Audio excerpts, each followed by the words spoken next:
7 moles of a tetraatomic non-linear gas A at 10 atm and T Kelvin are mixed with 6 moles of another gas B at T by 3 Kelvin and 5 atm in a closed, rigid vessel without energy transfer with the surroundings.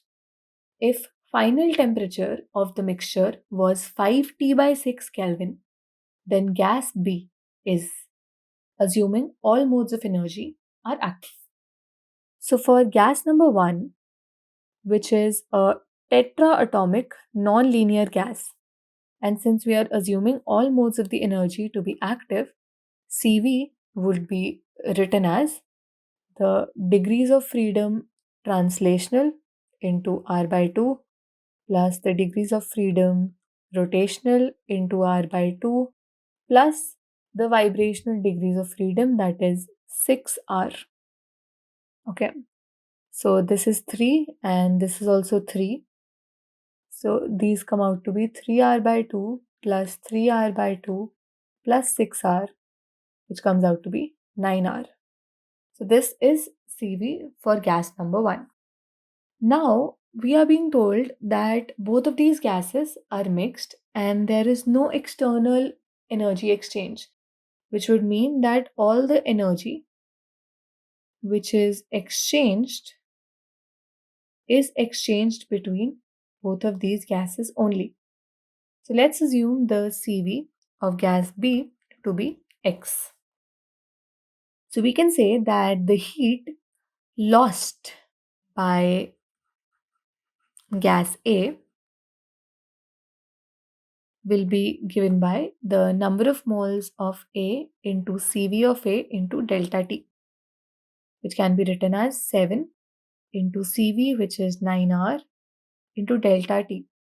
So since we are talking about the heat lost, this will be T minus 5T divided by 6. And if we talk about heat gained by B, it would again be NCV delta T. The number of moles of B are 6, CV is assumed to be X, and delta T for this case will be the final temperature minus the initial temperature, that is T divided by 3. So let's just simplify things a little bit.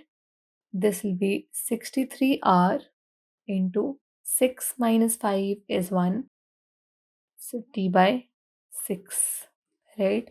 And this gets divided by a 3 and we have a 21 RT by 2.